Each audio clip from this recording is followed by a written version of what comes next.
요한복음 1장 1절부터 3절까지 같이 한 목소리로 합독하겠습니다. 시작. 태초에 말씀이 계시니라. 이 말씀이 하나님과 함께 계셨으니 이 말씀은 곧 하나님이시니라. 그가 태초에 하나님과 함께 계셨고 만물이 그로 말미암아 지은 바 되었으니 지은 것이 하나도 그가 없이는 된 것이 없느니라. 아멘. 오늘 웨스트민스터 신앙 고백서 4장 창조에 대해서 같이 말씀 나누겠습니다. 굉장히 오늘 짧습니다.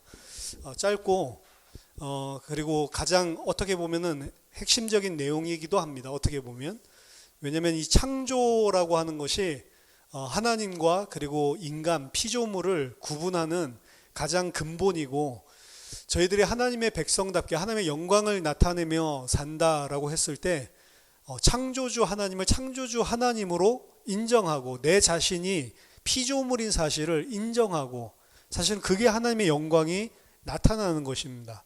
반대로 그 사실을 인정하지 않는 것이 인간의 죄성이고 본질적인 죄악이라고 할 수가 있겠죠. 자, 창조에 대해서 4장 1절에 보면 하나님 아버지와 아들 그리고 성령은 그리고 이게 나중에 창조하셨다로 이어지는 거거든요. 그러니까 하나님, 성부 하나님만 창조하신 게 아니죠. 성부, 성자, 성령 하나님이 함께 하시는 겁니다. 삼위일체의 하나님이라고 하는 것은 어떤 구약은 성부의 시대, 그리고 신약은 성자의 시대, 그리고 이제 교회 시대, 예수님이 부활하시고 승천하시고 나서부터 성령의 시대, 이렇게 하나님이 어떤 시대에 따라 구분되는 것이 아니고 창조 때에도 성부, 성자, 성령 하나님이 함께 일하시는 거고 주된 사역은 성부 하나님이 하시지만 성자 하나님, 성령 하나님이 따로 떨어질 수가 없단 말이에요. 그리고 구속 사역에 있어서도 성자 하나님이 십자가 지시고 죽으시고 부활하시고 다 하신 것 같지만 그 배후에 성부 하나님이 다 도와주시고 성령 하나님을 보내주셔서 일을 하시는 거죠.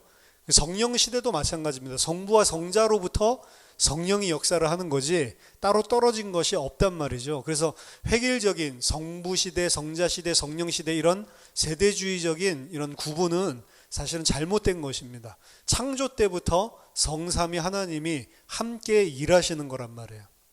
그래서 오늘 요한복음 1장에서도 태초에 말씀이 계셨는데 이 말씀이 하나님이라고 하죠. 이 말씀이 나중에 육신이 돼서 오시는 예수 그리스도 성자 하나님을 의미하는데 이 말씀이 그가 없이는 지어진 것이 하나도 없다라고 이야기를 하죠. 그러니까 하나님이 그리고 성자 하나님이 그리고 창세기 1장 2절에 보면 성령 하나님이 함께 일하셔서 이 모든 창조 사역을 하신 것이다 라고 볼 수 있습니다.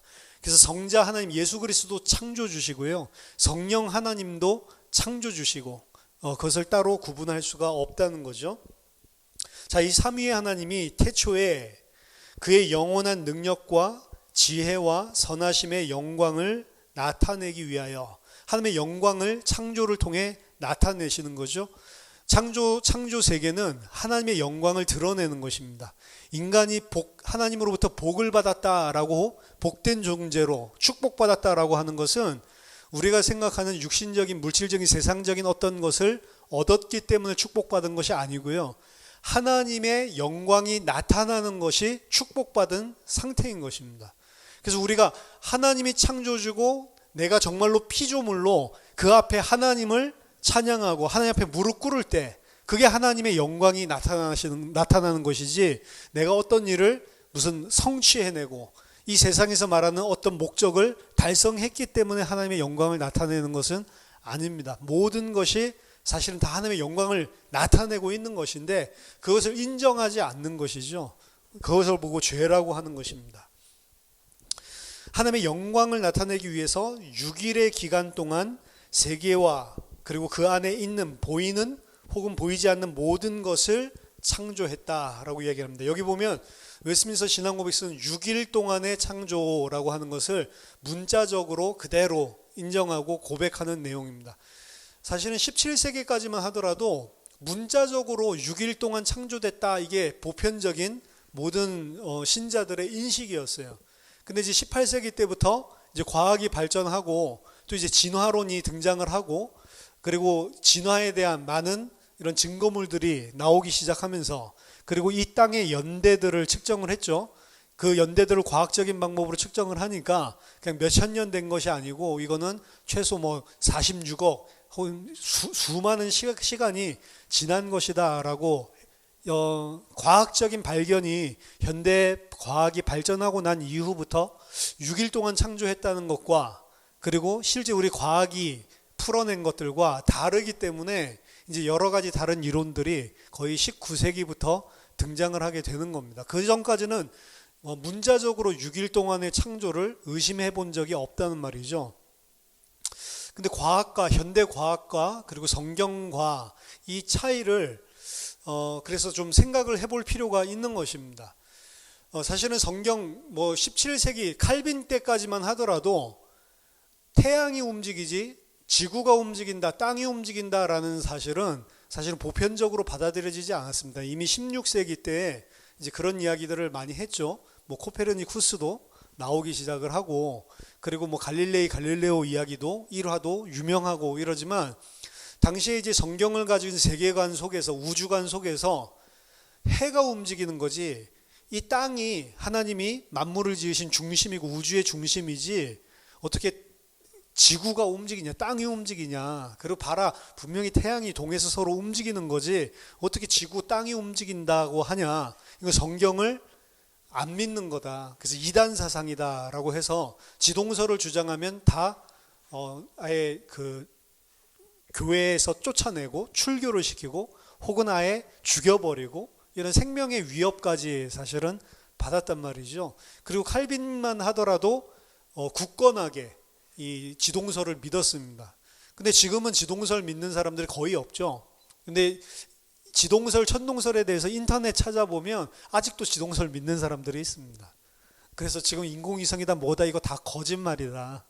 무슨 과학 이거 다 거짓말이다. 하나님 말씀에 태양이 움직이는 것처럼 했기 때문에 하나님 말씀이 맞는 거고 전부 다 지어낸 거다. 지구가 동그랗다? 거짓말이야. 동그라면 떨어지지. 어떻게 했냐. 이거 아직도 믿는 사람들이 있어요. 그래서 그 사람들이 펼쳐낸 이런 유튜브 동영상이나 이런 거 보면 그거 보고 설득되는 사람도 있어요. 그동안 우리가 이 하나님 말씀 믿지 못하게 하려고 하는 거짓 과학자들, 거짓말하는 사람들 때문에 다 속았구나. 아직도 이러는데 일단은 그 천동설, 지동설을 통해서 우리들이 좀 살펴볼 수 있는 거는 로마 교황청에서 그거 확실하게 인정을 했죠. 얼마 안 됐지만 20세기 들어와서 천동설이 틀렸다, 지동설이 맞다라고 분명하게 이제 인정을 했는데, 그 인정하기까지가 그 주장되고 나서 거의 400~500년 후란 말이에요. 그리고 과학적으로 입증됐어도 견해 바꾸기가 사실은 어려운 것입니다. 그거 자체가. 근데 지금은 분명하게 그 누구도 성경을 믿는 사람들이 지동설 주장하는 사람이 없어요. 그렇죠? 근데 만약에 여러분들이 500년 전에 태어났기만 하더라도 그런 생각 가지는 건 이단 사상이었단 말이에요. 그러니까 이제 과학과, 현대 과학과 그리고 성경에서 이야기하는 것, 이 부분을 생각해 볼 필요는 있습니다. 일단은 첫 번째 천동설, 지동설 통해서 알 수 있는 거는 성경에서 이야기하고 있는 것과 그리고 우리들이 받아들이는 것들 사이에 해석의 갭이 존재를 할 수가 있다는 거예요. 성경에서는 천동설을 주장하거나 지동설을 주장하지 않습니다. 근데 우리가 그렇게 읽을 뿐이죠. 우리가 그렇게 읽을 뿐이지 해석의 차이가 있을 뿐이지 성경 자체가 지구가 움직이는 것이다, 태양이 움직이는 것이다 라는 사실을 명백하게 이야기하고 있지는 않습니다. 그냥 우리가 일반적으로 가지고 있는 생각을 가지고 그 본문을 보니까 성경에서 천동설을 주장한다라고 이야기할 뿐이지, 성경에 이제 지동설이 확고하게 합리적인 그리고 사실적인 걸로 받아들여지고 난 다음에 보면 이 본문은 천동설, 지동설 이야기하는 게 아니고 그냥 일반적인 인간의 관점에서 자연현상을 이야기하는 것 뿐이다 라고 지금 이제 유연하게 해석을 할 수가 있게 됐단 말이죠. 어떻게 보면 지금 창조론이냐 진화론이냐의 관점도 비슷합니다. 창조론에 대해서 분명하게 성경은 이야기하고 있죠. 근데 창조의 방법에 대해서 이야기하고 있지는 않고, 그리고 그 창조가 6일 동안 창조했다는 거 분명하게 직설적으로 이야기를 하고 있습니다. 그렇지만 지구의 연대가 46억이다 혹은 6,000년이다 이런 이야기는 분명하게 하고 있지 않단 말이에요. 분명히 거기 보면 세대에 대한 족보들이 등장을 하죠. 근데 그 족보들은 생략된 것들이 분명히 족보들을 대조해봐도 존재를 하고 그게 전체가 다이지는 않다는 겁니다. 그래서 R.C. 스프롤이 이야기하기를 창조했다는 건 분명하고 6일 동안 창조했다는 건 분명하지만 그렇다고 해서 인류의 역사가 6,000년이냐 아니면 46억 년이냐 그건 알 수 없다. 성경은 거기에 대해서 이야기하고 있지 않고 족보 자체는 그걸 증명하지 않는다라고 이야기를 합니다. 그러니까 6일 동안 문자적으로 창조했다 하더라도 여기에 있는 그 연대 계산한 것들에 대해서 R.C. 스프롤이 이야기를 하고 있죠. 연대 계산한 거는 그 뭐 17세기인가 한 수도사가 지구가 얼마나 됐을까 그래서 아담부터 그 족보들 다 계산해 보니까 이거 몇천 년밖에 안 됐구나 그렇게 이야기를 하고 다니면서부터 사람들이 지구는 6천 년밖에 안 됐다 이런 이야기들이 그때부터 이야기된 거지 그전에는 이걸 보면서 지구 연대를 측정하거나 성경을 가지고 그런 적이 없단 말이죠. 그래서 그 한 사람이 성경을 보면서 이야기한 것들을 토대로 퍼져나가고 뭐 새로운 이야기니까 좋잖아요. 성경에는 6천 년이 됐다라고 이야기한다. 그리고 그게 성경이 주장하는 바다라고 이야기를 하는데 성경은 짧은 지구 연대설을 주장하지도 않고 그리고 긴 지구 연대설을 주장하지도 않습니다. 그거 자체가 성경에서 주장하는 바는 아니라는 거죠. 그래서 일단 리폼드 그리고 장로교에서 가지고 있는 신앙 중에 이 하나님이 6일 동안 창조하셨다라고 하는 거에 대해서 가장 이 문자적으로 해석하는 것을 가장 고전적이고 그리고 가장 바람직한 믿음으로 이야기를 합니다. 그렇다고 해서 다른 비유적으로 해석한 것을 완전히 무시하지는 않습니다. 그래서 그 메르디스 클라인이라든지 그리고 리덜보스가 이야기했었던 지금 창세기 1장에서 나오는 이 6일 동안의 창조는 구조적인 스트럭처를 가지고 이야기를 하고 있는 것이지 그걸 통해 하나님의 창조에 대해서 설명을 하고 있는 것이지 문자적으로 반드시 이해할 필요는 없다라고 하는 것도 장로교 목사 안수에서 인정해주는 한 해석이란 말이에요. 지금 사실은 창조와 진화에 대한 것들이 뜨겁습니다. 그리고 이 진화를 천동설과 지동설의 관점에서 봤을 때 우리들이 받아들이고 성경을 새롭게 봐야 되는 부분이냐 아니냐 이런 논의가 거세요. 사실은 그런 것들이 지금 주된 창세기에 대한 논의 중에 하나입니다. 근데 제가 분명히 할 수 있는 거는 이거는 어떤 것을 증명해내는 게 불가능해요. 왜냐하면 진화론 자체는 과학이 아닙니다. 진화론 자체도 이론이지. 왜냐? 관찰하고 그리고 실험을 해서 증명된 게 아니에요. 진화론 자체가. 특히 대진화론 자체는 증명된 게 아닙니다. 성경에서 이야기한 건 대진화론은 인정하지 않는 거예요.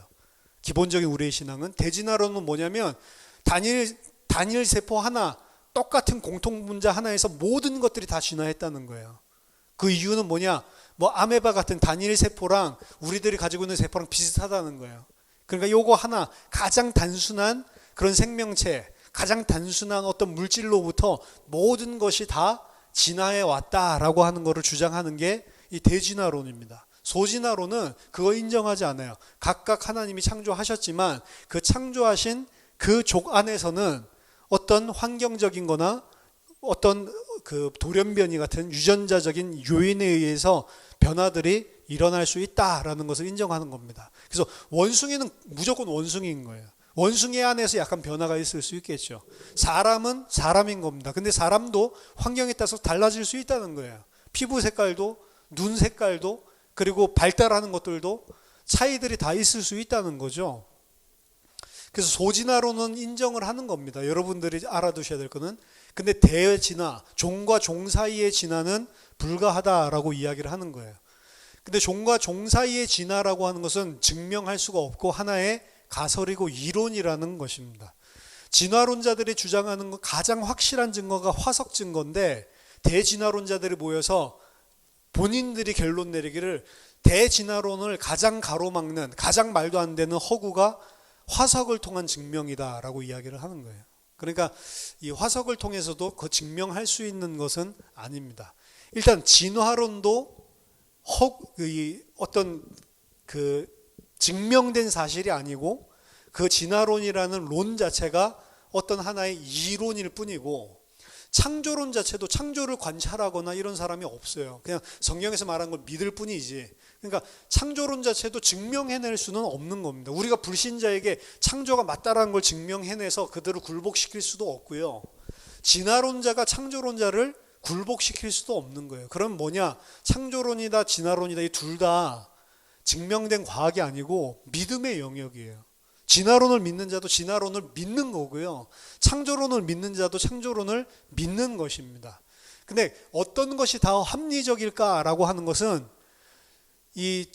그 우주와 그리고 인체와 그리고 생명과 그리고 이 세상 물리를 더 연구하면 할수록 이거는 뭔가 창조자가 있고 뭔가 계획된 고등의 지식을 가진 뭔가에 의해 계획돼서 일어나는 것이지 우연히 일어날 수는 없다라고 하는 부분에 우리는 창조론을 믿으니까 훨씬 더 끌리게 되는 거죠. 그것도 과학이 이야기하고 있는 이론 중에 하나예요. 뭔가 외부적인 뭔가가 있어야만 된다. 사실 뭐 빅뱅 이론이라든지 뭐 이런 것들도 우연의 우연을 거듭해가지고 사실은 어떤 외부적인 힘에 의해서 그게 왜 일어났냐 몰라요. 근데 이론일 뿐입니다. 외부적인 힘에 의해서 큰 폭발이 일어났다. 그럼 그 외부적인 힘이 우연이냐 아니면 우리들이 이야기하듯이 하나님이냐 그건 모르는 거예요. 믿음의 영역인 겁니다. 근데 우리는 믿죠.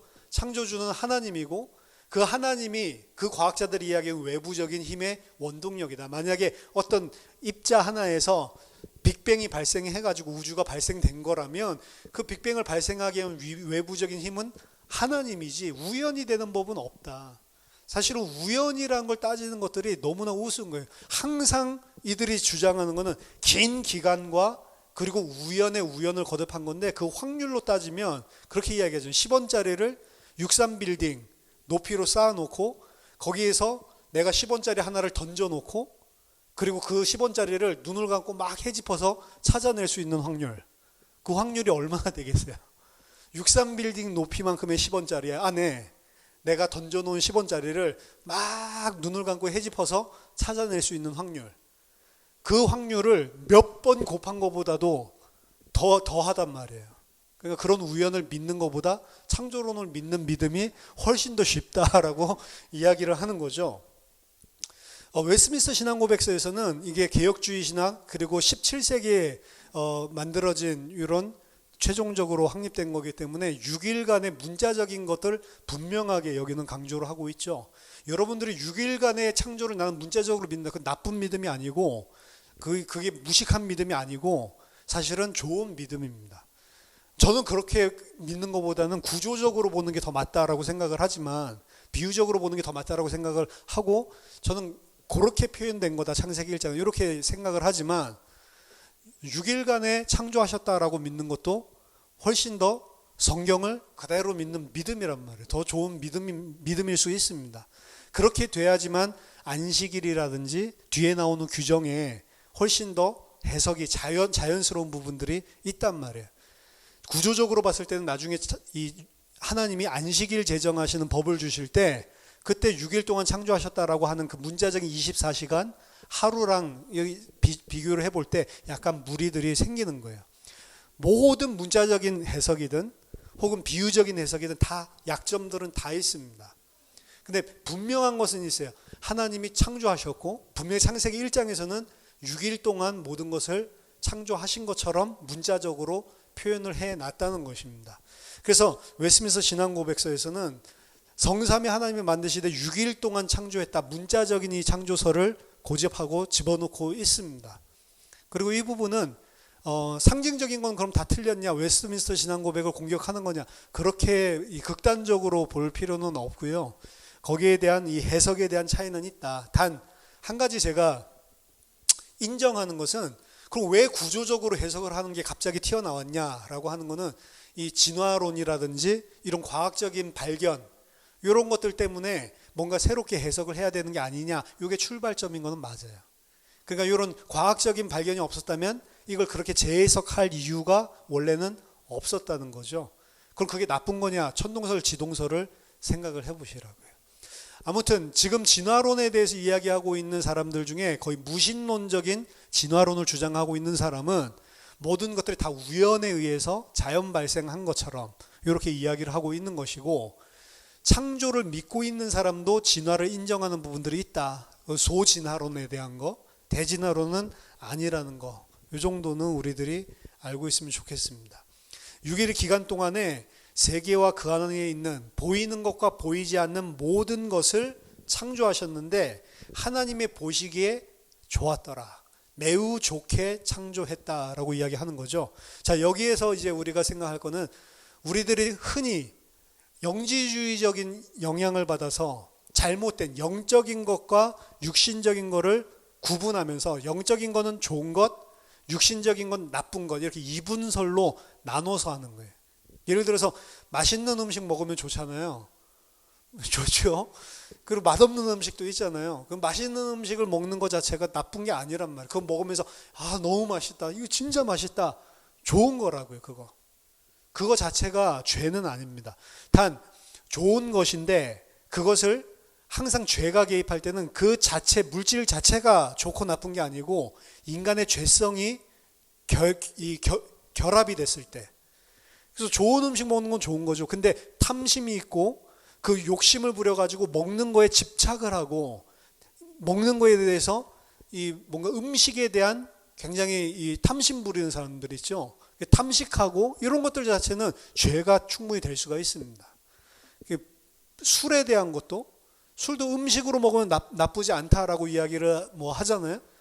근데 음식으로 안 먹고 그거를 술로 육신적으로 탐욕을 부릴 때가 있단 말이야.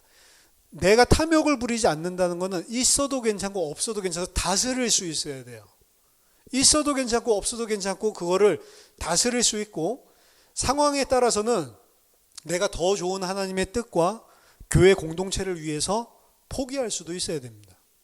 내가 이건 죄도 아니고 아무것도 아니지만 내가 그걸 다스린다면 다른 공동체의 유익을 위해서 놓을 수도 있어야 돼요. 그러니까 바울이 고기 먹는 거, 우상의 제물에 절한 고기 먹는 거, 그 문제를 이야기하면서 고기는 아무것도 아니다, 모든 것은 다 선하다, 그거 먹는 게 죄는 아니다. 근데 만약에 그거 먹는 게 만약 교회 공동체의 연약한 지체들에게 시험거리가 돼서 그 사람을 낙심하게 만든다면 안 먹으면 어떻게 하냐, 어떻냐, 내가 영원히 먹지 않겠다라고 이야기를 하죠. 그러니까 그건 고기를 먹는 게 좋은 믿음, 고기를 안 먹는 게 좋은 믿음, 그렇게 육신적인 거를 영적인 거랑 따로 나누고 이런 게 아니란 말이에요.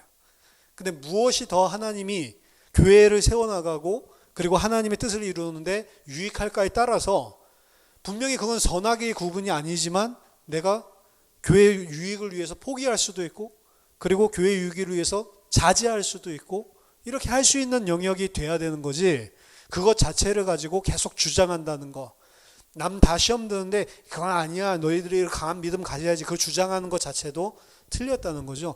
죄는 어디서부터 오는 거냐면 우리 마음 속에서부터 오는 거지, 물질, 육신 세계 자체가 죄는 아닙니다. 근데 이제 중세 시대로 넘어가면 사실은 이런 영지주의적인 영향이 남아있기 때문에 육신적인 걸 터부시하죠.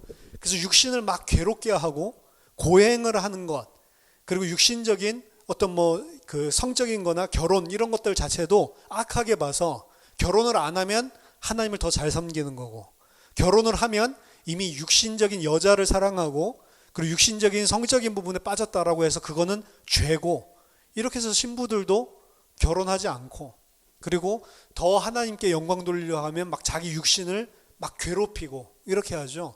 그건 잘못 이해를 하고 있는 거예요. 우리들이 육신으로 빠지는 것도 문제지만 육신을 터부시해 가지고 금욕주의로 빠지는 것도 다 문제인 것입니다. 그 둘 다 올바른 게 아니고 둘 다 사실은 극으로 치닫고 있는데, 하나는 육신을 막 추구하고 하나는 육신을 막 터부시하고 극으로 치닫는데 둘 다 사실은 똑같은 거예요. 다 어디서 나온 건, 뭘 이해하지 못하는 거냐면 진짜 죄가 무엇인지를 이해하지 못해서 그런 것입니다. 음식을 먹으면서도 하나님께 감사하면 버릴 것이 없다고 그러는 거예요. 그래서 먹든지 마시든지 주를 위해서 하면 그거 자체는 죄가 아니라는 겁니다. 왜냐? 하나님이 모든 것을 매우 좋게 창조를 하셨다. 그리고 이 하나님의 창조의 특징은 무로부터 만드셨다라는 게 들어가 있죠. 인간도 하나님의 형상이고 하나님으로부터 이 지혜를 받았기 때문에 지정의가 있기 때문에 인간에게도 창의적인 창조적인 능력이 있습니다. 저는 지금도 막 비행기 날아가는 거 보면 희한하고 뭐 이거는 과학자들은 다 알겠지만 어떻게 배가 저 철로 만든 게 떠 있지? 뭐 부력을 이용한다는데 사실은 이해 안 돼요. 그렇죠? 머리가 안 좋으니까. 인간이 한 것도 머리가 안 좋은 거면 이해 안 되는 영역이 있다고요. 그렇죠? 수학 문제를 갖다가 막 풀어놨는데 그 우리 봐도 뭔 소리인지 모르는 게 인간들 속에도 있다고. 그러니까 그 사람은 뭐 대단한 것 같고 저 사람은 뭐 되게 열등한 것 같고 이런 생각이 인간들 사이에서도 든다고요. 근데 인간이 창조하는 모든 것은 하나님이 창조해 주신 것으로부터 무엇을 창의적으로 발명해내고 무엇을 창조적으로 만들어내는 것이지 무로부터 만드는 것은 아닙니다. 이미 인간 존재 자체가 하나님에 의존해 있는 존재이기 때문에 그 지혜와 지식도 하나님으로부터 받는 거고 창조적인 생각들 자체도 하나님의 은혜로 일반은총으로 주어진 것 속에서 나오는 거기 때문에 이미 그 생각 자체도 하나님이 축복해 준 거에서 나오는 것이고 그리고 뭔가 항상 재료, 유에서부터 유로 창조를 하는 거지 무에서 유로 창조하는 것은 인간에게는 없단 말이에요. 오직 하나님만 무에서부터 아무것도 없음에서부터 있음을 창조해낼 수 있는 유일한 분이시죠. 그래서 이 부분이 인간과 사실은 큰 차이점입니다. 인간이 창조주를 이해할 수 없는 영역이 있을 수밖에 없는 것도 바로 이 부분이에요. 인간은 피조물이고 하나님 의존적인 것이고 스스로 절대로 존재할 수가 없는 존재이기 때문에 창조주 하나님과 분명하게 구분되는 것입니다. 그 중에 하나가 무로부터 유로 창조하는 것은 인간에게 불가능하다라고 하는 것입니다. 자, 두 번째 절에 보면 하나님이 이제 인간 창조에 대해서 이야기하죠. 다른 모든 피조물을 만드신 후에 인간을 합리적이며 불멸하는 영혼을 가진 남자와 여자로 창조하셨다. 인간의 영혼은 불멸한다. 인간은 육신을 항상 입고 있지만 불멸하는 존재입니다. 육신이 죽음과 동시에 영원히 썩지 않을 육체를 또 입는단 말이에요. 육신을 떠나서는 인간 존재하지 않습니다. 하지만 그 인간의 정체성 자체, 그 영혼 자체는 불멸한다라고 이야기를 하죠. 여기에 대해서도 영혼 자체가 불멸하는 존재이기 때문이 아니고 하나님이 그렇게 창조하셔서 불멸하도록 붙들고 계시기 때문에 불멸하는 거지 하나님처럼 스스로 불멸하는 존재는 아니란 말이에요. 인간이. 하나님이 어느 순간에 그냥 불멸하지 마 없어져 라고 하면 없어질 수도 있는 존재가 인간인 것입니다. 근데 하나님은 뜻을 바꾸지 않고 하나님 자체가 창조 계획 세우시고 작정하신 것들을 불멸하는 존재로 만들기로 하셨고 붙들고 계시기 때문에 불멸하는 것이지 인간 자체는 불멸 안 한다는 거죠.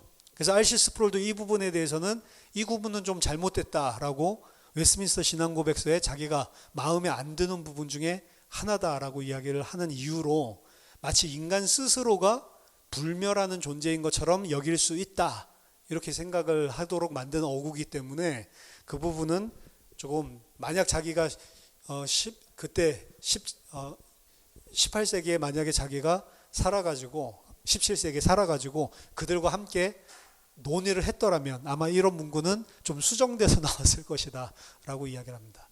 거기서 알 수 있듯이 웨스민스터 신앙 고백서 자체가 성경은 아니에요.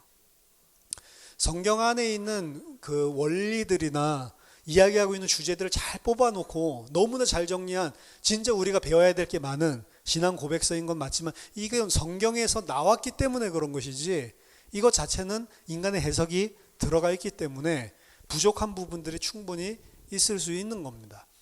근데 우리들이 늘 생각하는 그런 말도 안 되는 부족함 이런 부분들이 거의 없어요. 왜냐하면 굉장히 하나님께서 은혜 주신 그리고 학자들이 모여서 엄청나게 긴 기간 동안 논의를 통해서 추출해낸 거기 때문에 우리가 일반적으로 생각하는 그런 논리를 가지고 깰 수 있는 그런 사실은 허접한 그런 고백서는 아닙니다. 굉장히 우리의 생각이 성경을 잘못 본 부분들을 교정할 수 있는 그런 좋은 도움을 주는 고백서기 때문에 우리들이 보고 있지만 그렇다고 해서 웨스민스터 신앙 고백서 자체가 성경은 아닙니다.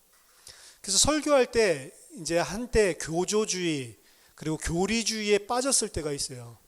그 정통 그리고 개혁주의 파트에서 보수적이라고 하는 단체들, 교회들 안에서 교조주의에 빠진 적이 있었습니다. 강단 자체가 하나님의 말씀을 전하는 곳이기 때문에 실수하면 안 되잖아요. 그러니까 이 모든 것들을 다 신학적으로 이렇게 잘 정리된 것들 거기를 안 넘어가고 틀리지 않은 말만 하려고 거의 뭐 그냥 웨스트민스터 신앙 고백 쓰면 그거를 그냥 읽어주는 수준으로만 설교를 했던 적이 있습니다. 정확하게 뽑아서. 저같이 이렇게 설교하면 큰일 나는 거죠. 저렇게 하다가 뭔가 신학적으로 오류가 있을 수 있는 혹은 혼란을 줄 수 있는 이야기를 충분히 우리는 할 수 있기 때문에 하나님의 말씀 강단 자체가 그런 것들을 실수로 용납하면 안 된다. 이래서 거의 교리를 그냥 이야기해 주는 때가 있었습니다. 그게 1900년대. 그러니까 들어보면 틀린 말 하나도 없죠. 근데 사람들은 너무 딱딱한 거죠. 나와가지고 계속 이런 이야기만 계속 하고 있는, 무슨 알아듣게 설명할 수 있는 것도 아니고 계속 여기에서 뭐 하나님 무소부재하시며 뭐 이런 것들만 계속 이야기를 쭉 읊조리고 내려오니까 그러니까 이 예배 자체가 생명력이 없는 거죠. 거기에다가 이제 사실은 그 부흥운동이 일어났잖아요. 미국에서. 그때 미국에서 부흥운동이 일어났을 때 그래서 조지 위필드가 이렇게 이야기를 한 겁니다. 그토록 교회가 죽었던 이유는 죽은 사람이 죽은 설교를 했기 때문에. 그 사람들이 교리가 틀린 이야기를 한 게 아니고 성경에 틀린 이야기를 하지는 않았지만 죽은 사람이 아무 무미건조한 교리를 그냥 뿜어내고 말았단 말이에요. 그리고 칼바르트 같은 사람도 교회가 완전히 죽어버린 곳에 그게 하나님 말씀이냐? 맞는 말 잘하지만 거기 성령이 역사하지 않는다. 칼바르트는 그 이야기 한 사람이에요. 그래서 성경이 그냥 읽어준다고 성경이냐? 너희들이 지금 설교하는 시기라면 올라가서 설교할 필요 없이 그냥 성경만 읽어주고 내려오면 그게 설교냐? 그래서 성경이 성경 아니다. 성경도 성령이 역사해야지만 성경이다라는 이야기를 그런 시대적인 상황 속에서 했다고. 그거 좋은 이야기예요, 제가 봤을 때는. 근데 그걸 쏙 빼먹어가지고 성경이 성경 아니다. 이렇게 이야기하는 거예요. 뒤에 사람들이. 그래서 칼바르트가 이야기해 놓은 걸 가지고 이상한 자유주의 신학이 많이 나오는 거예요.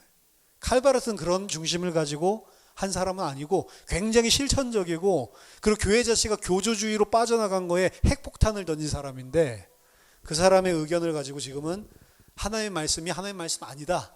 성경에는 하나님의 말씀도 있다. 성경을 우상화하지 마라. 이런 식으로 다른 사상들이 들어오게 만들어 놓은 그런 잘못을 한 거죠. 그래서 칼바르트 개인은 저는 봤을 때 굉장히 교회적이고 그리고 현장적이고 좋은 사람이다라고 생각합니다. 그분의 신학이 많은 가능성을 열어준 것 때문에 문제가 되는 부분이 있지만 그분이 가지고 있는 신앙과 이런 것들은 좋은 거란 말이에요. 교조주의로 빠져나가고 있었던 그 교회에 하나님이 어떤 큰 나팔수로 세워서 그거는 아니지라는 것들을 이야기해 줬단 말이에요. 그래서 그런 교조적인 설교를 들어보면 성경으로 들어가지 않고요. 항상 신앙 고백, 하이델베르크 신앙 고백에서 이렇게 이야기했다. 대소요리 문답에서 이렇게 이야기했다. 항상 레퍼런스를 어디서 따면 성경이 아니고 인간이 만들어낸 고백서 중심으로 들어간단 말이에요. 제가 봤을 때 그거는 잘못된 것입니다. 그 안에서 이야기하고 있는 원리를 가지고 성경으로 들어가야지. 왜냐? 그거는 성경이 아니기 때문에. 뭐 이런 부분도 우리들이 조심할 필요가 있는 거죠. 자, 하나님이 인간을 합리적이며 불멸하는 영혼을 가진 남자와 여자로 창조하였는데 자기 자신의 형상대로 지식과 의로움과 진정한 거룩함을 부여하였으며 하나님의 형상대로 창조했다고 하죠. 그리고 그거는 지식과 의로움과 진정한 거룩함이라고 이야기합니다. 인격이고요. 지정의를 이야기하는 거고 하나님이 거룩하니 너희도 거룩하라 하셨듯이 거룩한 존재로 하나님께서 처음부터 만드셨다. 하나님의 형상대로 만드셨기 때문에 인간은 모두 다 가치가 있는 것이고 생명의 가치가 있는 것이고 그리고 이것은 인간이 범죄한 이후에도 완전히 깨지진 않고 남아 있습니다. 창세기 9장에 보면 타락하고 난 이후에도 인간을 서로 살인하거나 죽이지 말라, 피를 흘리지 말라라고 이야기하죠. 왜? 그들이 다 하나님의 형상대로 지음받았기 때문이다. 그래서 모든 인간은 다 하나님의 형상이라고 봐야 되고 불신자는 아유 저 짐승새끼 하나님도 모르니까 이렇게 보면 안 돼요. 불신자들도 그것도 우리가 모르잖아요. 그게 하나님 택한 자일지 아닐지. 지금은 뭐 짐승일지 몰라도 하나님 모르니까 그거 함부로 우리가 우리가 함부로 판단을 할 수가 없다고요. 모든 자들이 다 하나님의 형상이고 모든 생명이 있는 인간은 아무리 타락했어도 인간이 타락했다고 이 짐승이 되는 법은 없습니다. 다 인간이고 인간은 하나님의 형상을 깨졌지만 다 가지고 있기 때문에 그렇기 때문에 그 나름대로의 가치들이 다 있는 거죠. 다 소중히 여겨야 되는 거죠. 하나님의 법을 그들의 마음속에 기록하고 그것을 온전히 준수할 수 있는 능력을 주었다. 아담에게 하나님께서 하나님의 법을 마음속에 두어서 하나님의 말씀에 순종하고 온전히 하나님의 뜻대로 행할 수 있는 능력까지도 다 부여하셨다는 거죠. 하지만 변화될 수 있는 의지의 자유를 또한 그들에게 허락해서 범죄의 가능성은 있었다라고 하는 겁니다. 이게 이제 첫 사람 아담, 사람을 지으셨을 때의 상태죠. 죄를 지을 수도 있고 안 지을 수도 있는 이 변화의 가능성 아래에 있는 상태죠. 나중에 우리가 하나님이 궁극적으로 구원을 완성하시면 죄를 지을 수도 없는 상태. 그래서 영원한 지옥에 갈 수 없는, 영원한 사망 가운데 빠질 수 없는 상태로 완성돼 나가지만 처음에 인간은 하나님이 분명히 하나님의 말씀에 순종할 수 있는 법을 그 마음속에 주시고 그걸 순종할 수 있는 능력도 부여하셨지만 자유의지, 자기 자신 스스로 판단해서 선택할 수 있는 것도 허락을 해놔서 범죄할 수 있는 여지는 주어졌다라고 이야기를 하는 겁니다. 그리고 그들의 마음에 기록된 이 법 외에 그들은 선악을 알게 하는 나무의 실과를 먹지 말라라는 명령을 받았다. 마음에 기록된 이 법도 불신자들 속에도 깨졌지만 남아 있습니다. 불신자들도 그래서 양심에 따라서 사회법, 도덕, 윤리 이런 부분들을 중요시하는 거예요. 신자들뿐만 아니라 불신자들도 인간의 소중성, 가치, 존엄성 이런 것들을 인정을 하고 그리고 남을 해한다든지 이런 것들은 잘못했다고 생각을 하기 때문에 사회가 유지되는데 이것이 그냥 인간 스스로 선하기 때문에 생긴 게 아니고 처음에 하나님이 다 그들 마음속에 부어주셨던 거란 말이에요. 근데 그 부어주셨던 것들이 깨지고 어느 정도 남아있는 상태죠. 지금은 어느 정도 남아있는 상태 가지고 지금 사회를 유지하고 있는 것입니다. 근데 이 법 외에 하나님께서 선악을 알게 하는 나무의 실과를 먹지 말라라고 하는 명령, 보이는 법을 하나 하나님께서 주셨다는 거죠.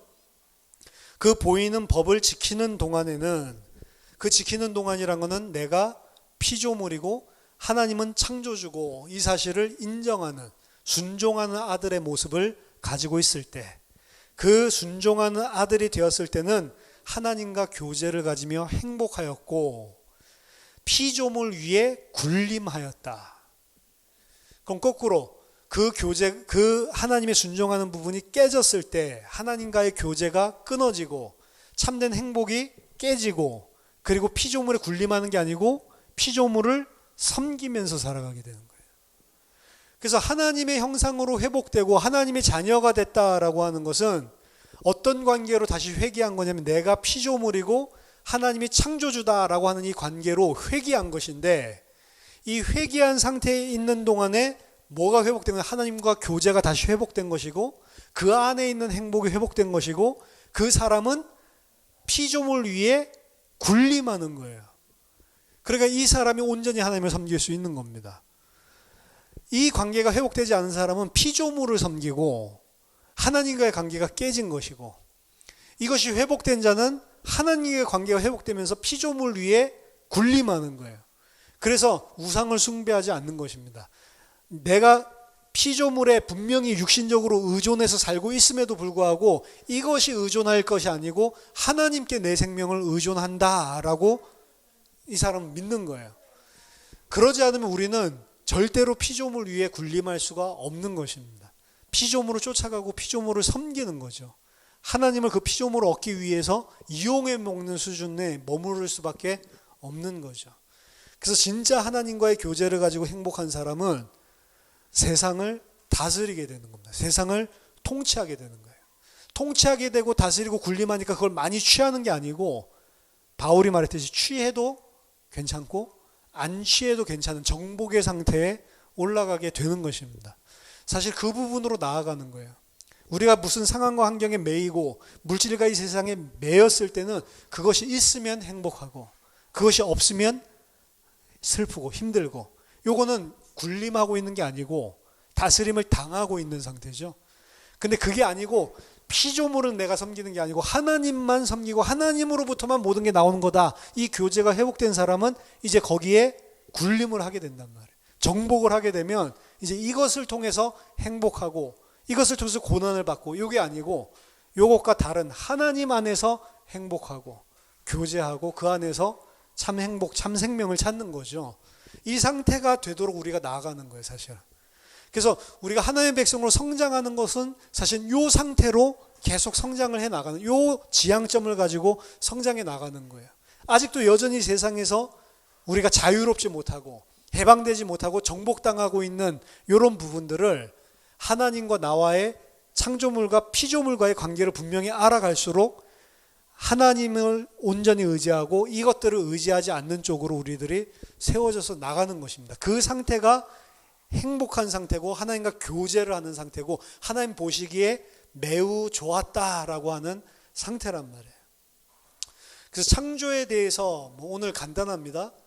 창조주 하나님 그리고 피조물, 창조주 하나님으로부터 생명과 모든 내게 필요한 것이 오기 때문에 나는 하나님만 하나님만 의지해야 되는 존재다. 다른 것들은 다 하나님으로부터 오는 것이지 내가 의지하고 그걸로 생명이 연장되거나 그것이 나에게 행복을 주는 것이 아니다라고 하는 것을 분명히 하는 것입니다. 그때 그 상태를 하나님이 영광을 드러내는 상태다.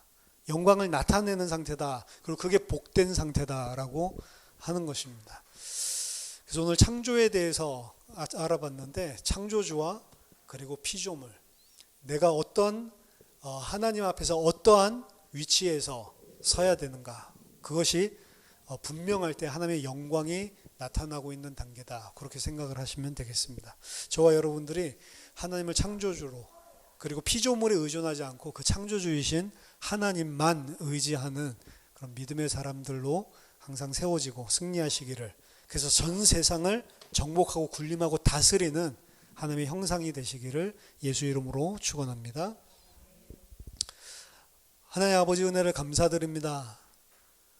오직 하나님만 창조주이시고 나와 그리고 이 세상의 모든 것들은 다 피조물인 것을 알게 하시고 오직 그 창조주 하나님으로부터만 생명과 그리고 내 필요한 모든 호흡과 내 필요한 모든 것들이 채워지는 줄 알고 하나님만 의지하고 의존하고 그 앞에 종으로 서는 하나님의 순종하는 아들들이 될 수 있도록 은혜와 믿음을 날마다 더하여 주시옵소서. 모든 세상과 피조계를 다스리는 하나님의 형상으로 하나님의 아들로 승리할 수 있도록 우리들에게 믿음을 허락해 주시옵소서. 예수 그리스도 이름으로 기도하옵나이다. 아멘.